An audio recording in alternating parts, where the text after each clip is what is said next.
এই যে সারাদিন এসব করেন, বাড়িতে কেউ কিছু বলে না? মানে আপনার স্ত্রী, মেয়ে, কন্যা, তারা কিভাবে রিয়াক্ট করেন এটা? সহধর্মীরা যদি সহযোগিতা না করতো না, তাহলে আমরা এত বড় লড়াই আন্দোলনে মানে সফলতা পেতাম না। অসাধারণ আমাদের সঙ্গে সহযোগিতা করেছে, কারণ আমরা যেভাবে লড়াই আন্দোলন করেছি সেটা তো তারা স্বচক্ষে দেখেছে। তাই আমরা তাদের সঙ্গে মারাত্মকভাবে, আমার মিসেস তো মারাত্মকই, তাছাড়া কন্যারাও তাই। এবার একটু বলি যে এই ডিএ মামলাটা আমাদের সরাসরি মুখ্যমন্ত্রীর সঙ্গে লড়াই। আপনারা জানেন যে রোপা, revision of pay and allowance, সেখানে যা যা আমাদের পাওনাগণটা লিপিবদ্ধ থাকে সেটা সরকার দিতে বাধ্য।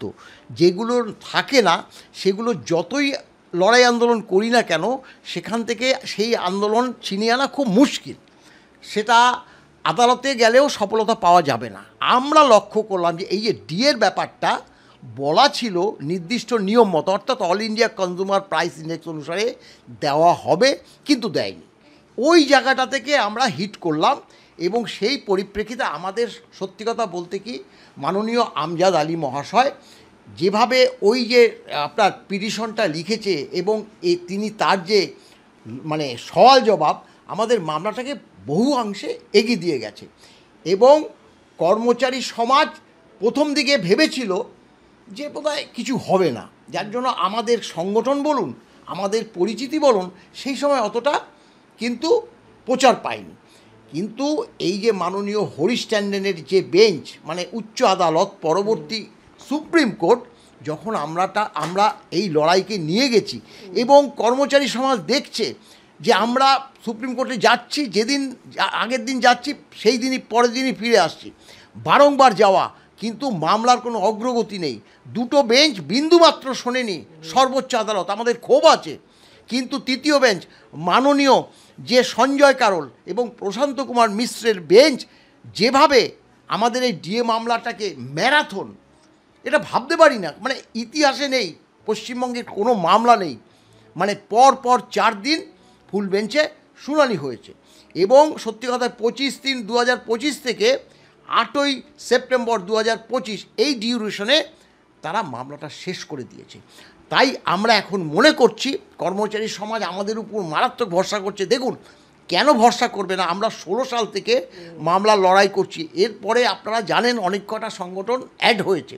তারা স্বাভাবিকভাবে তাদের কর্মচারী সংগঠনকে এগিয়ে নিয়ে যাওয়ার পথে একটা আন্দোলনে না থাকলে তারা পিছিয়ে পড়তে হয়। তারপরে তারা চেষ্টা করেছে অ্যাডেড হয়েছে দুটো। কিন্তু ঘটনাটা হচ্ছে আমরা এই যে 16 সাল থেকে গত 8ই সেপ্টেম্বর পর্যন্ত যে লড়াই আন্দোলন দিয়েছি, সেটা আমাদের আর বলতে হচ্ছে না। কর্মচারী সমাজ, শিক্ষক সমাজ, বোর্ড, কর্পোরেশন সবাই বলছে যে আপনারা দেখুন, এরপরেও যদি ডিএ যদি না দেয়, তবু এই লড়াই আন্দোলন ইতিহাস হয়ে থাকবে। বাড়ির লোক কিভাবে রিয়াক্ট করে? আপনি সারাদিন আরটিআই করছেন, লেখালেখি করছেন। একটা খুব ভালো প্রশ্ন করেছো।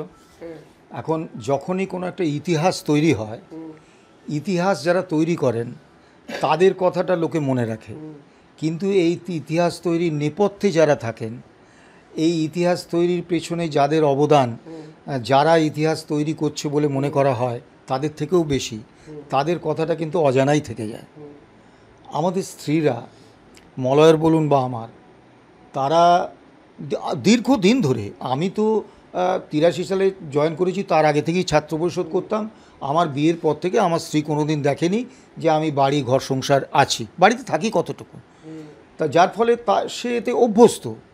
কিন্তু এই মামলাটা হওয়ার, এবং যখন প্রথম মামলাটা আমরা করার সিদ্ধান্ত নিই, তা আমি আমার স্ত্রীকে বলেছিলাম যে দেখো, এটা কিন্তু সরকারের বিরুদ্ধে সরাসরি লড়াই, এবং আমরা সমস্ত কর্মচারী সংগঠনকে বলেছি, কেউ রাজি হচ্ছে না, কারণ ভয় পাচ্ছে যদি সরকারের রোষে পড়ব, তা আমরা মামলাটা করব, তুমি কি বলো? তা আমার স্ত্রী বলেছিলেন, হ্যাঁ, মামলা করবে না কেন, ট্রেড ইউনিয়ন করবে, কর্মচারীদের জন্য লড়াই করবে, অথচ ভয় পাবে, দুটো একসঙ্গে হবে না, হয় ছেড়ে দাও, আর যদি করতে চাও তাহলে ভয় উপেক্ষা করে লড়াইটা করো। এই যে এগিয়ে নিয়ে যাওয়ার জন্য চেষ্টা, বা আমরা যখন হতাশ হয়ে ফিরতাম, আমি এয়ারপোর্ট থেকে অনেক দিন মলয়ের বাড়িতে এসেছি, তার পরের দিন সকালে গেছি, যখন এয়ারপোর্ট থেকে এসেছি হয়তো আমাদের মুখ দিয়ে অনেক হতাশার কথা বেরিয়ে এসেছে যে আজকেও মামলাটা হলো না, মলয়ের বউ গরম ভাত তৈরি করে বসে আছে অত রাত্রিরে, রাত্রি 1:30 2টো বেজে গেছে, তখনও কিন্তু মলয়ের মেয়ে মলয়ের বউ খায়নি, তারা বসে আছে। এবং ভাতটা মানে আপনারা চেঞ্জ করে আসুন, ভাতটা কিন্তু গরম দিতে হবে, তা করছে। আবার যেদিন যেদিন আমি অনেক দিন সরাসরি বাড়ি চলে গেছি, বাড়ি যেদিন যেদিন চলে গেছি সেদিন কিন্তু ওই দরজাটা খুলে বউ বা আমার ভাইয়ের প্রথম কথা ছিল, আরে হয়নি তো কী হয়েছে, অত ভাব। আমার ভাই একটু মানে জোরে কথা বলতে অভ্যস্ত, তো বলে হয়নি তো কী আছে, হবে। এই যে মমতার যে গালে যে মানে এতগুলো থাপ্পড় পড়েছে, আর একটা থাপ্পড় পড়বে, অত ভাবনার কী আছে, নে স্নান মান করে নে খাবি চ। আমার স্ত্রী বলেছে না খাও, এ করবে কেন, এই যে সাহস দেওয়াটা। এবং আমরা সংসারে সেই অর্থে সময় দিতে পারিনি, সংসারটা চালিয়ে নিয়ে যাওয়া। এবং সবথেকে বড় কথা এই যে মনোবল, যখন আমাদের বিরুদ্ধে ওই মামলাটা হলো মহিলাদের শ্লীলতাহানি সহ বিভিন্ন কুৎসিত অভিযোগে, তা আমি আমার স্ত্রীকে কোনো জিনিস লুকোই না। আমি আমার স্ত্রীকে বলেছিলাম, দেখো আমার আর মলয়ের বিরুদ্ধে এরকম মামলা কিন্তু হয়েছে, সিএমও করেছে। তা আমার স্ত্রী কিন্তু সঙ্গে সঙ্গে মহামান্য রাজ্যপালকে একটা চিঠি দিয়েছিল এবং তাতে লিখেছিল, আমি বিশ্বাস করি না যে এরা এই কাজ করতে পারে, কিন্তু উপযুক্ত তদন্ত হোক। যদি তদন্তে দেখা যায় যে এরা ন্যূনতম দায়ী, তাহলে এদের কঠোর থেকে কঠোরতম শাস্তি দিন, আর যদি তা না হয় এদের কলঙ্কমুক্ত করুন। অর্থাৎ আমাদের স্ত্রীরা কিন্তু এটা বিশ্বাস করেনি যে এই রকম কোনো ঘটনা আমরা ঘটাতে পারি। এই যে একটা বিশ্বাস করা এবং ত্যাগ স্বীকার করা এবং সংসারটা চালিয়ে নিয়ে যাওয়া, এটা তো আমাদের এই লড়াইয়ের পথে অবশ্যই পাথেয়। আর সবথেকে বড় কথা, যখন খুব হতাশ হয়েছে, আমি দুটো ঘটনা বলবো। কলকাতা হাইকোর্টে যেদিন 20শে মে 2022 রায়টা হলো, সাংবাদিকরা ঘিরে ধরে আছে, আমি মলয় আছি, সাংবাদিকদের সঙ্গে কথা বলছি। তা আমার চোখ গেল একটু দূরের দিকে, ওই ভিড়ের পাশে এক ভদ্রলোক ধুতি পাঞ্জাবি পরে আছেন, হাঁটুর উপরে ধুতি, সেরকম খুব ইমপ্রেসিভ চেহারা নয়, ধুতি পাঞ্জাবিটাও ময়লা। তা উনি ওই ভিড়ের মধ্যে ঢোকার চেষ্টা করছেন, কিন্তু বাকিরা ঢুকতে দিচ্ছে না। তা আমি ওই সাংবাদিক সম্মেলন করতে করতেই হাত দেখিয়ে বললাম, আপনি দাঁড়ান। তো এবার সাংবাদিক সম্মেলন হয়ে যাওয়ার পরে মলয় বেরিয়ে যাচ্ছে, না চল ওই ভদ্রলোকের কিছু বলার আছে মনে হয়। তা আমরা গেছি, গিয়ে বললাম, কী ব্যাপার, আপনি কি আমাদের কিছু বলবেন? না, আমি এর আগে 3 দিন এসেছিলাম বাবা হাইকোর্টে, আমার বাড়ি বর্ধমানের এই গ্রামে। তা আমি দুটো আমার উদ্দেশ্য, একটা হচ্ছে আপনাদের সঙ্গে আমি একবার মুখোমুখি চাক্ষুষ দেখব যে আমরা টাকা পেলাম কি পেলাম না, ও নিয়ে আমাদের কোনো মাথা ব্যথা নেই। আমাদের এই অধিকারটা প্রতিষ্ঠা করার জন্য যে আপনারা এই লড়াইটা দিচ্ছেন, আপনাদের একবার মুখোমুখি দেখব। আর আমি কিছু টাকা নিয়ে এসেছি, আপনাদের দেব, লড়াইয়ে তো আপনাদের টাকা আছে। তো উনি পাঞ্জাবির পকেট থেকে একটা নোট বার করলেন, আমি মলয়কে বললাম, মলয় টাকাটা দেখতো। তো মলয় গুনে বলল, 10,000 টাকা, আপনি এত টাকা দিয়ে আপনি কী করেন? না, আমি একটা প্রাইমারি স্কুলের টিচার ছিলাম, আমি 15 বছর আগে রিটায়ার করেছি। তা আমি বললাম, আপনি 15 বছর আগে রিটায়ার করেছেন, সামান্য পেনশন পান, তা আপনি এত টাকা কেন দেবেন? আপনি ঠিক আছে এসেছেন, আপনি সামান্য কিছু টাকা দিন, 500 টাকা দিন, বাকিটা আপনি নিয়ে যান। আর আপনি খেয়েছেন? না, আমি খাইনি। না চলুন আমরা একসঙ্গে খাবো। তা উনি কিন্তু কিছুতে ছাড়বেন না, না আমি অনেক কষ্টেই টাকাটা জমিয়েছি, এটা আপনাদের নিতেই হবে। এমন পিড়াপিড়ি করতে লাগলেন যে আমরা নিতে বাধ্য হলাম। আর একদিন যেদিন সর্বশেষ মামলাটা শুনলেন না সুপ্রিম কোর্ট, তো আমরা এয়ারপোর্টে বসে আছি, সেদিন আমরা সত্যি মানে ভয়ঙ্কর রকমের হতাশ। মানে আমরা ভাবছি, আমরা আলোচনা করছি যে মামলাটা বোধহয় আর চালানো যাবে না, কোথায় টাকার সঙ্গতি করব।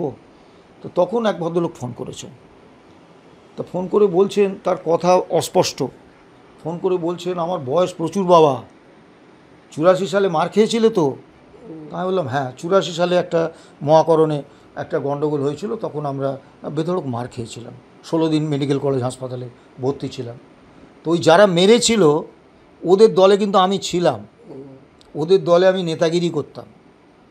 তা আজকে আমার বলতে দ্বিধা নেই, তোমরা আমাদের সম্মানের জন্য, আমাদের অধিকারের জন্য আজকে যে জায়গায় পৌঁছে দিয়েছো লড়াইটাকে, তাতে মামলা পিছিয়ে গেল, মামলা তোমরা হেরে যাও সুপ্রিম কোর্টে, তোমরা নয় মামলা হেরে গেলে, তাতে কী এলো গেল?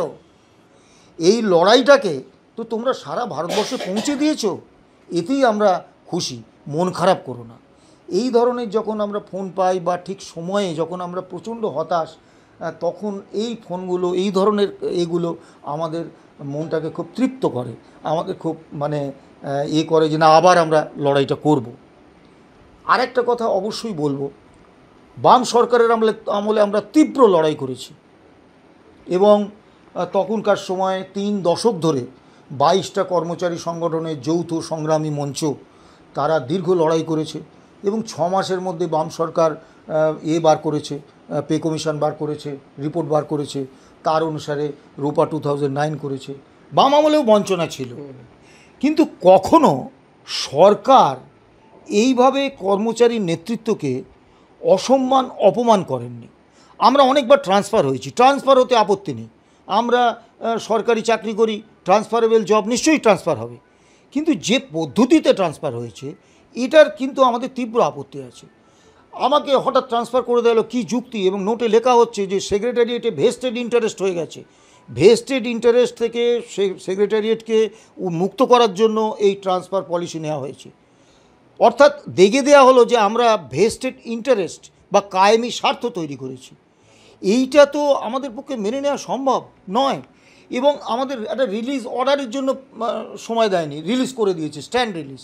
এই যে অপমান, প্রতি পদে অপমান, বিভিন্ন সামাজিক ক্ষেত্রে আপনারা দেখেছেন সে কি প্রশাসনিক বৈঠক, কি রাস্তাঘাটে পুলিশ কর্মচারী বা এদের কাউকে থাবড়ে গাল লাল করে দিচ্ছেন, কাউকে চাপকে পিঠের চামড়া সোজা করে দিচ্ছেন।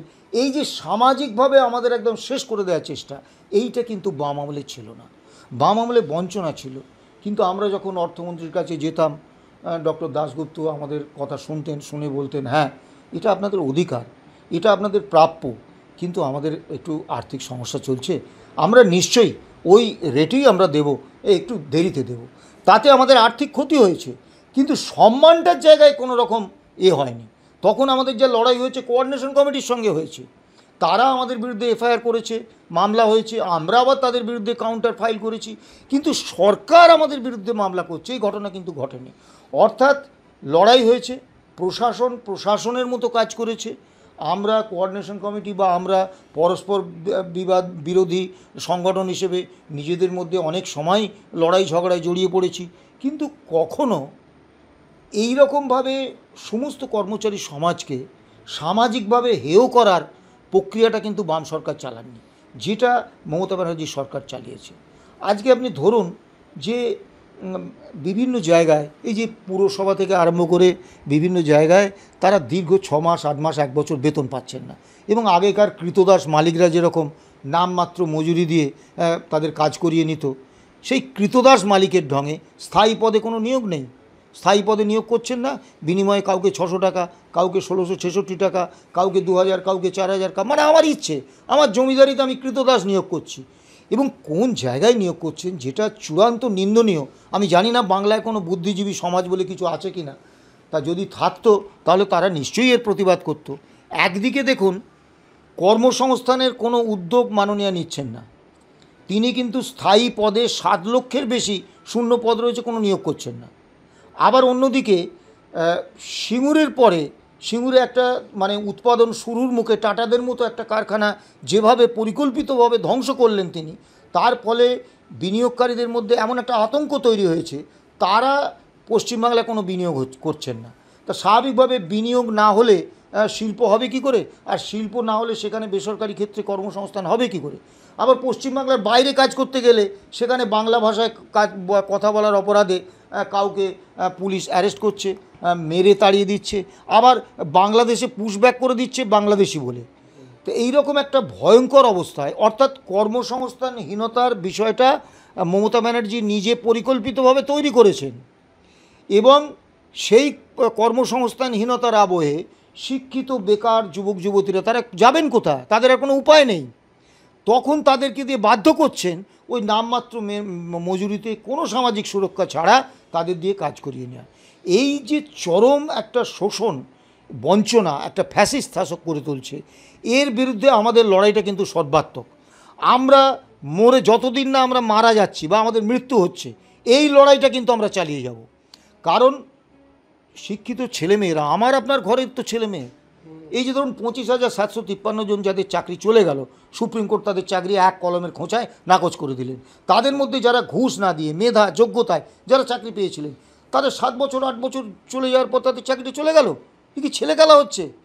এবং আপনি দেখবেন ধর্মতলায় যে বিভিন্ন মঞ্চ করে তারা দীর্ঘদিন ধরে তাদের টেট পরীক্ষা হয়ে গেছে 2017, 2022, 2023, তাদের নিয়োগ দিচ্ছেন না সরকার।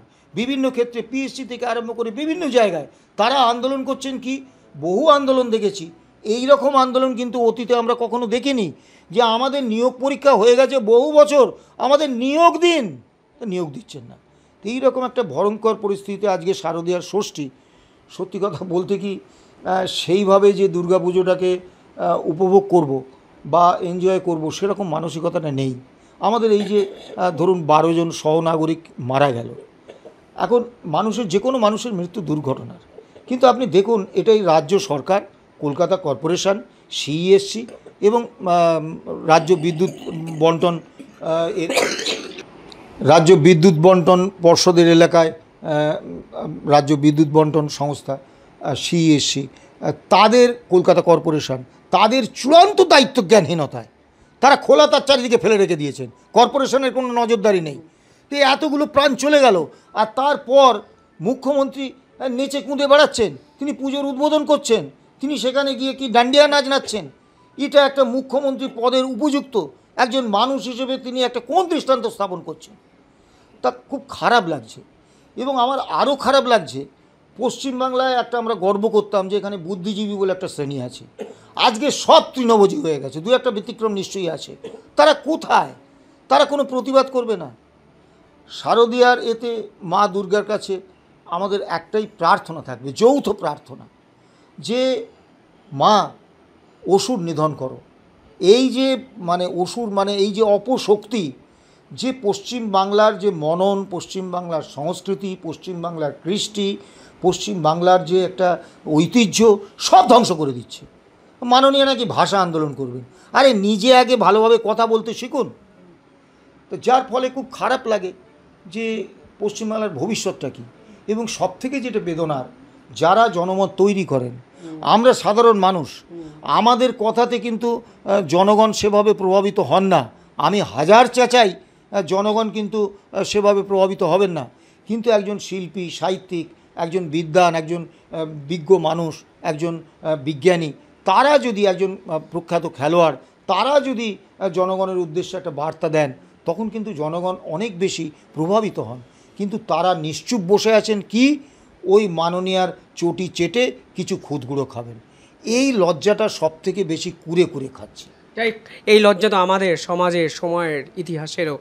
আজকে ইন্টারভিউ থেকে আমার দুটো ব্যক্তিগত উপলব্ধি, হয়তো পুরনো কথা নতুনভাবে আত্ম উপলব্ধি বলতে পারেন, যে বৃহত্তর স্বার্থে অনেক ক্ষুদ্রতর স্বার্থ ত্যাগ করতে হয়। যেরকম আমার পাশে বসা দুজন মানুষ তাদের ব্যক্তিগত জীবন, চাওয়া পাওয়া, লোভ, লালসা, অহংকার সমস্ত কিছু ত্যাগ করেছেন। এবং দ্বিতীয়ত, আদর্শ এবং নীতির উপর দাঁড়িয়ে বুক চিতিয়ে লড়াই করলে বহু লড়াই হয়তো দিনের শেষে হেরে গিয়েও যেতে যাওয়া যায়। ডিএ মামলায় জিতবেন কি হারবেন অনেক বড় প্রশ্ন, কিন্তু শেষ 10 বছর রাজ্য রাজনীতিতে যে লড়াইয়ের দৃষ্টান্ত এনারা স্থাপন করলেন, সেই লড়াই হয়তো ইতিহাস হয়ে থেকে থাকবে। অন্তত বাংলার এই অন্ধকার সময় পেরিয়ে যখন আলোর উৎসরণ ঘটবে, ইতিহাসে কিন্তু সেই আলোর ছটাও জ্বলজ্বল করে দুটো নাম দেখা দেবে। দুটো নামের নাম মলয় মুখোপাধ্যায় এবং শ্যামল কুমার মিত্র।